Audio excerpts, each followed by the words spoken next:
Hai guys, kali ini kita bakal bahas kisah horor yang gak kalah serem dari film-film di bioskop. Tapi ini real terjadi di sebuah pesantren tua. Kebayang gak? Lagi asyik belajar agama, tiba-tiba ada kejadian yang bikin bulu kuduk berdiri? Kisah ini tentang azan terakhir yang gak cuma memanggil manusia untuk sholat, tapi juga makhluk dari dunia lain. Buat kalian yang gampang takut, siap-siap ya. Jangan lupa nyalain lampu sebelum nonton ini sampai habis. Oke. Langsung aja kita mulai ceritanya. Di sebuah pesantren yang udah berdiri puluhan tahun, ada satu cerita horor yang jadi urban legend di kalangan santri. Pesantren ini terletak di desa terpencil, jauh dari keramaian kota. Bangunannya kuno, dengan langgar, musola kecil, yang berdiri di sudut pesantren, berusia lebih tua daripada bangunan lainnya. Warga sekitar bilang, sebelum jadi pesantren, tempat itu dulunya bekas pemakaman. Meskipun udah dipindahkan, beberapa santri sering mendengar bisikan-bisikan aneh atau melihat sosok bayangan di sekitar langgar. Suasana makin seram ketika malam tiba.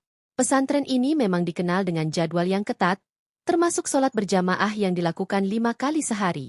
Tapi, yang bikin ngeri adalah azan terakhir yang dikumandangkan pada waktu Isya. Menurut cerita yang beredar, pada malam-malam tertentu, azan Isya di pesantren ini nggak cuma memanggil manusia untuk sholat, tapi juga mengundang makhluk dari dunia lain. Malam itu, semua berjalan seperti biasa. Ustadz dan santri sedang bersiap untuk sholat Isya di langgar. Salah satu santri bernama Raffi mendapat giliran untuk mengumandangkan azan. Sebelum azan, suasana di langgar terasa lebih hening dari biasanya. Angin dingin berhembus dari jendela-jendela kayu yang mulai rapuh, membuat suasana jadi nggak nyaman. Raffi berdiri di depan mikrofon, menghirup napas panjang, dan mulai melantunkan azan, tapi, di tengah-tengah lantunan azannya, tiba-tiba ada suara lain yang terdengar, serupa, tapi tidak sama. Suara itu seolah-olah menirukan azan Raffi, tapi dengan nada yang lebih rendah dan berat, seperti datang dari jauh atau dari dunia lain. Semua santri yang ada di dalam langgar langsung saling pandang, bingung dan ketakutan. Beberapa dari mereka bahkan merasa bulu kuduknya berdiri, seperti ada sesuatu yang mengawasi dari balik dinding-dinding kayu tua. Raffi sempat terdiam sebentar, menatap ke arah jendela. Matanya terpaku pada sosok bayangan yang samar-samar terlihat berdiri di luar langgar. Dengan gugup, ia melanjutkan azannya, meski suaranya mulai bergetar. Setelah azan selesai, suasana makin mencekam. Beberapa santri mengaku melihat sosok hitam yang bergerak cepat di halaman pesantren. Malam berikutnya, kejadian aneh kembali terulang, tapi kali ini lebih seram. Azan kembali dikumandangkan, dan lagi-lagi ada suara lain yang mengikuti. Kali ini, suaranya lebih jelas, lebih dekat. Ustadz yang mendengar ini langsung meminta semua santri untuk tetap tenang. Namun, saat mereka akan mulai sholat, tiba-tiba pintu langgar terbuka dengan sendirinya, diiringi dengan angin dingin yang menyapu ruangan. Semua santri yang berada di dalam langgar seketika merasa merinding, seperti ada yang mengintai mereka dari kegelapan. Setelah kejadian itu, cerita soal azan terakhir semakin meluas.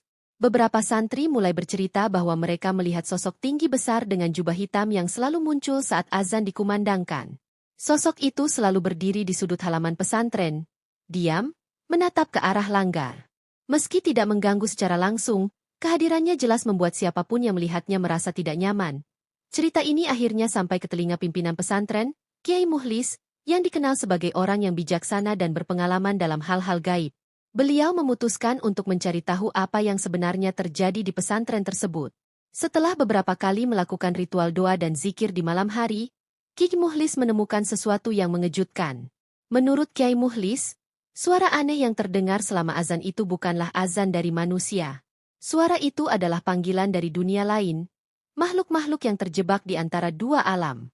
Mereka tidak bisa pergi, dan mereka tertarik oleh lantunan azan, karena azan dianggap sebagai panggilan universal, bukan hanya untuk manusia, tapi juga untuk makhluk-makhluk gaib. Setelah mengetahui hal ini, Kiai Mukhlis melakukan beberapa ritual khusus untuk membersihkan langgar dan halaman pesantren. Namun, beliau juga memperingatkan para santri agar selalu berhati-hati dan menjaga sholat serta amalan mereka. Karena makhluk dari dunia lain akan selalu mencoba mendekat ketika iman seseorang mulai goyah.